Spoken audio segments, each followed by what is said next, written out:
Hello दोस्तों, स्वागत है आपका एक नई कहानी में। तो चलिए शुरू करते हैं। आज की कहानी हमारी है एक बहुत पुराने जमाने के। वहाँ पे एक राजा राज करते थे। बहुत ही क्रूर राजा थे वो। उनकी एक बेटी थी, बहुत ही सुंदर, निहायत ही सुंदर। उसको देखने के लिए लोग दूर दूर से आते थे। 7 समंदर से पार भी लोग उसको देखने की इच्छा रखते थे। वो चलती थी तो जैसे लगता कि कोई हिरनी चल रही। इतनी इतनी वो खूबसूरत थी, इतनी खूबसूरत थी, उसके पूरे विश्व में चर्चे थे। काफी लोग उसके प्यार में इतना पागल हो चुके थे कि राजा को जैसे खबर लगती वो उसको जो है कैद करवा लेता और अपनी कैद में डाल देता, कभी निकलने नहीं देता। ऐसे ही बहुत से लोग उसको देखने के लिए आते और जैसे ही राजा को खबर लगती वो अपने जो है दरबारियों को या जो भी उसके पहरेदार होते पता चल जाता और उसको कैद में वो डाल देते। बहुत सारे लोग उसकी कैद में जा चुके थे, लेकिन अब उसकी खूबसूरती के चर्चे बहुत ही दूर दूर तक फैले हुए थे। कोई भी युवक जो होता वहाँ पे आसपास वो उसको बिना देखे रह ही नहीं पाता। जब भी वो बाहर निकलती तो उसको देखने वालों की भीड़ लगती, इसलिए राजा उसको बाहर निकलने ही नहीं देता। ऐसे ही काफी दिन बीत गए। पहले के रोज लोग जो होते थे तो वो क्या करते थे, राजा महाराजाओं लोगों को खुश करने के लिए जो व्यापारी लोग होते थे, सौदागर, वो कुछ ना कुछ उनके लिए भेंटें लेकर के जाया करते थे। तो ऐसे ही एक 7 समंदर पर जहाँ पे वो राजकुमारी रहती थी जिसका नाम चंद्रकिरण था, वो जो खूबसूरत थी, वहां से 7 द्वीपों के आगे एक राज्य था सुंदरगढ़। वहां का राजकुमार था सुंदर। उसके पिता और जो माता थे वो उसको बहुत चाहते थे। वो वहां पे एक दिन दरबार में बैठे हुए थे तो सौदागर जब आया तो सुंदर ने कहा, क्यों भाई सौदागर, आज तुम क्या लेकर के आए हो? तो सौदागर ने उसको साइड में ले जाकर के कहा, राजकुमार, आज मैं आपको इतनी अच्छी चीज दिखाऊंगा कि आप बहुत खुश हो जाएंगे। तो राजकुमार कहने लगा, ठीक है भाई, दिखाओ। तो उसने लपेटा हुआ था, एक फोटोग्राफ टाइप का था, बड़ा हुआ चित्र। उसने जो है चुपके से राजकुमार को दिखाया। राजकुमार ने उसको जो लपेटा हुआ था हटाया और देखा। देखते ही उसकी सुंदरता को उसमें एकदम खो गया कि इतनी खूबसूरत लड़की उसने कभी देखी ही नहीं थी जीवन में। बहुत ही खूबसूरत। उसको देखते ही वो खो गया। जब काफी देर तक उसने जब वापस उससे बात नहीं की सौदागर से, तो सौदागर ने उसको हिलाया कि अरे राजकुमार, कहाँ खो गए, क्या हुआ, तोहफा पसंद नहीं आया क्या? तो अब राजकुमार कहने लगा कि पसंद नहीं आया, अरे मुझे तो इतना पसंद आया कि अब मुझे तो इसी से ही मिलना है, चाहे जैसे भी हो। तब मुझे बताओ ये कहाँ मिलेगी? अब सौदागर कहने लगा कि नहीं बताता हूँ तो भी आफत है, मेरी तो जान चली जाएगी। उसने जो है कहा कि तुम्हें सच सच बताओ, नहीं तो सच में अपने महाराज से जो है पिता महाराज से कह के तुम्हें दंड दिलवाऊंगा। अब वो डर गया। उसने कहा कि राजकुमार, ये जो है यहाँ से 7 समंदर पार, 7 द्वीप के पार जो है एक राजा रहते हैं, उनकी कंचनपुर राज्य है, वहाँ ये जो उनकी लड़की है, बहुत ही खूबसूरत है ये। तो कहा, ये तो मैं देख ही रहा हूँ, और आगे कुछ बताओ। कहने कि ये जो है राजकुमारी इतनी अच्छी है, इसके चक्कर से जितने भी लोग आते हैं, और राजा जो है वो निहायत इतना क्रूर है कि वो जो भी जाता है उससे शादी करने की इच्छा रखता है, या जो भी है उससे मिलना चाहता है, वो उसको जो है कारागार में डलवा देता, कभी निकलने नहीं देता। बहुत से लोगों को उसने बंदी बना के रखा हुआ। लेकिन राजकुमार नहीं मानने का। उसने कहा, चाहे जहां भी हो मैं उसे ढूंढ के रहूंगा। और सौदागर तो चला जाता, उसको खूब सारे हीरे जवाहरात दे करके उसको छोड़ देता सौदागर को कि जाओ तुम जहां मर्जी हो और मैं तो इससे मिलूंगा। अब राजा को यहाँ खबर भी नहीं कि क्या हो रहा है क्या नहीं। उसने क्या किया, अपने सारे राजसी वस्त्र त्याग दिए और साधुओं वाले वेश ले करके जो राजकुमार था चलने को तैयार। अब राजा को पता चला कि ये कहाँ जंगल में भटकने गया है। राजा पीछे पीछे भागे देखने के लिए। जब लोगों ने उसको बताया जा करके कि उसको देखा कि राजकुमार जा रहे हैं, तो तुरंत भागे। राजा जी को बताया कि महाराज जी, वो राजकुमार सुंदर जो है कहीं जा रहे हैं, वेश देखो कैसा रख लिया। अब महाराज जो थे वो पूछने लगे, बेटा कहाँ जा रहे हो? ने कहा कि मैं पिता महाराज जा रहा हूँ ये जो है राजकुमारी चंद्रकिरण से मिलने के लिए, मैं इसके बिना नहीं रह सकता। उसने सारा राजपाट कहा, अरे अब तुम तो मेरे उत्तराधिकारी हो, तुम्हारे बिना ये राजपाट कैसे चलेगा, और मैं तो बूढ़ा हो गया हूँ। लेकिन उसने कुछ नहीं मानी। फिर उसकी जो है सुना माता ने, तो माता भी रोती बिलखती आई अपने पुत्र वियोग में, कहने लगी कि पुत्र तुम चले जाओगे तो इसको कौन संभालेगा, और हम तुम्हारे बुढ़ापे का सहारा हो तुम। इस तरह से बहुत कुछ कहा, लेकिन उस पर कोई फर्क, कोई भावना का उस पर कोई प्रभाव नहीं पड़ा, और वो वहां से चल दिया। चलने पर भी 10 कदम ही चला था कि तब तक जो है पीछे से एक स्त्री की आवाज आई कि मुझे छोड़ के कहाँ जा रहे हो, मैं तुम्हारे बिना कैसे रहूंगी। वो स्त्री भी बहुत खूबसूरत थी। उसने पलट के देखा कि अरे ये तो मेरी पत्नी आ रही है। वो भी कामनी नाम था उसका, बहुत सुंदर थी। उसने भी जो है उसे बहुत रोकने की कोशिश की, तुम चले जाओगे तो मैं यहाँ कैसे रहूंगी, और इस तरह से कह के वो विलाप करने लगती है। लेकिन राजकुमार का मन नहीं पसीजता है और वो फिर भी चल देता है। तो वो जो होती है उसकी रानी, वो वहीं पे गस खा के गिर जाती है।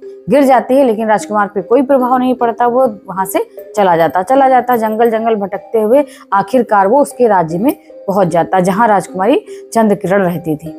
अब वो वहां जाता है साधुओं के वेश में, इधर देखता उधर देखता, दिखता क्या है कि जहाँ पे राजमहल की खिड़कियां बनी हुई थी, ठीक राजमहल के गेट के सामने, खिड़की के ठीक सामने, जैसे लगता कि वहां पे रानियां वगैरह रहती हूँ, वो सामने ही धूनी रमा के बैठ जाता है। अब राजकुमारी की एक दिन नजर पड़ती है कि ये सामने कौन युवक बैठा हुआ है।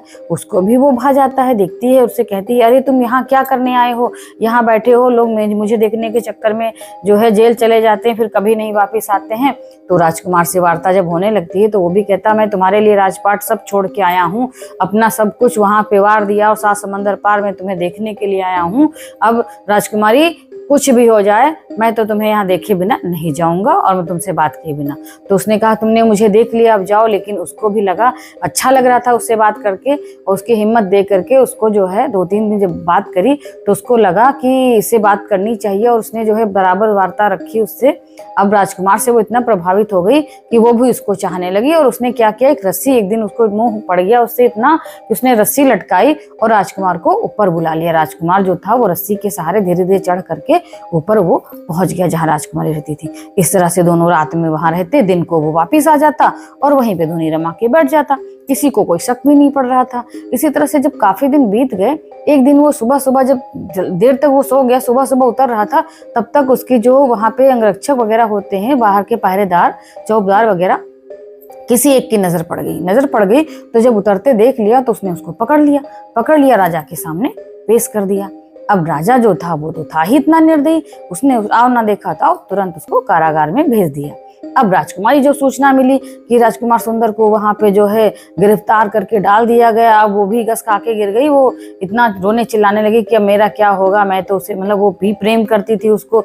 अब दासियां वगैरह उसको सब समझाने लगी कि कोई बात नहीं राजकुमारी, थोड़ा सा परेशान मत हो सकता है राजा को दया आ जाए, उसे छोड़ दे। लेकिन राजकुमारी कहती, नहीं, हमारे पिता महाराज ऐसे हैं, वो कभी नहीं उसको छोड़ेंगे, और वो भी बीमार सी रहने लगी। इधर क्या हुआ, यहाँ तो राजकुमार गिरफ्तार हो गया, जेल में चला गया, और वहां पे जो उसकी रानी थी वो सो रही थी अपने घर में, वहां पे राजमहल में, और वहां उसको सपना आता है रात में, राजकुमारी जो होती है रानी कामिनी को, कि एक लड़का उससे कह रहा है, अरे तुम यहाँ सो रही हो और तुम्हारे पति को वहां जो है कंचनपुर के राजा ने गिरफ्तार कर लिया है कि वो राजकुमारी चंद्रकिरण से मिलने गया था। वहां उसको उन्होंने मिलते हुए देख लिया और वहां उसे उतर रहा था, किसी ने पकड़ लिया और उसको कारागार में डाल दिया है। तुम यहाँ चैन की नींद सो, और वहां वो जेल में सजा काट रहा। अब वो हड़बड़ा के उठ बैठी कि हमारे जो है पति को इतना इतना कष्ट मिल रहा है, वो वहाँ जेल में है और मैं यहाँ आराम से रह रही हूँ। और वो रोने चिल्लाने लगी। सभी रानियां और जो उसकी सेविकाएं थी रानी की, वो महारानी करके चिल्लाने की, क्या हुआ महारानी, दौड़ती हुई आती हैं उसके पास और पूछती हैं। वो ऐसे अपने स्वप्न का पूरा हाल कह सुनाती है कि ऐसा ऐसा हुआ है। तो वो कहती है अपने सास ससुर से कि पिता महाराज, मैं भी इनको ढूंढने के लिए जाऊंगी। तो वो कहते हैं, अरे बेटा तुम जाओगी, एक तो बेटा हमारा वैसे ही चला गया और तुम भी चली जाओगी, तुम किसके सहारे रहेंगे।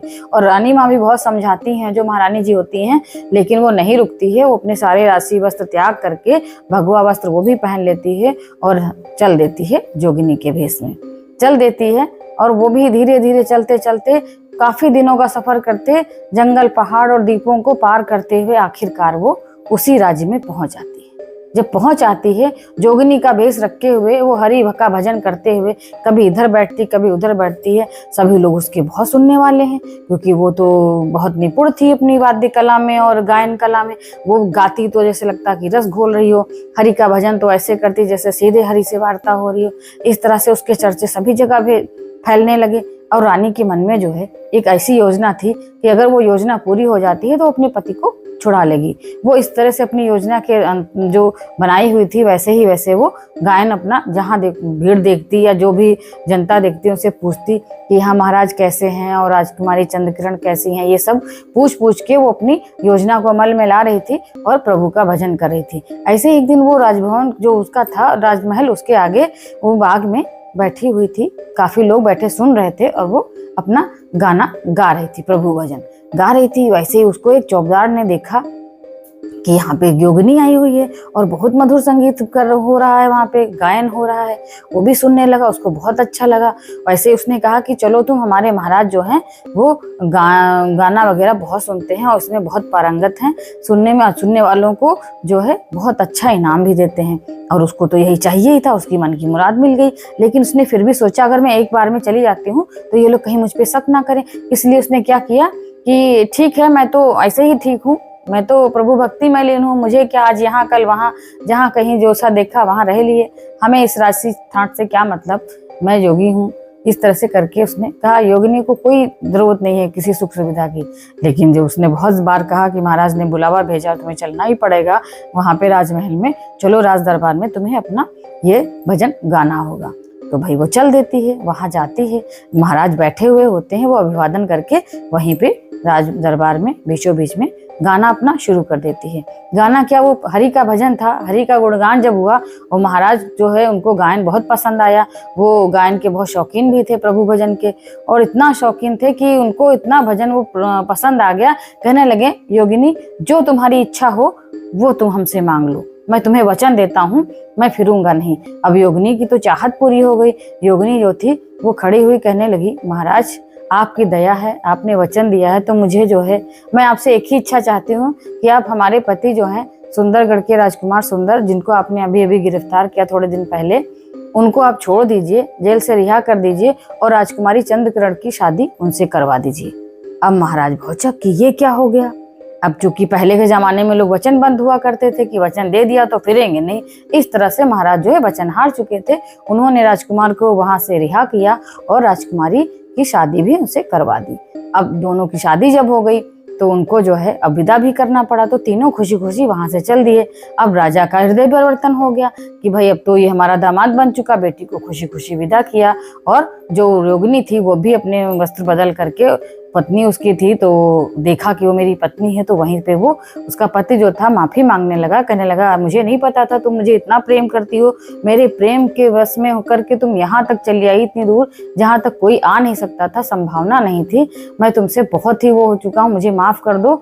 इस तरह से उसने जो है माफ कर दिया उसको और तीनों खुशी खुशी अपने राज्य में चले गए और वहाँ खुशी खुशी जीवन व्यतीत करने लगे। तो दोस्तों ये थी आज की कहानी, मिलते हैं बहुत ही जल्द एक नई कहानी के साथ।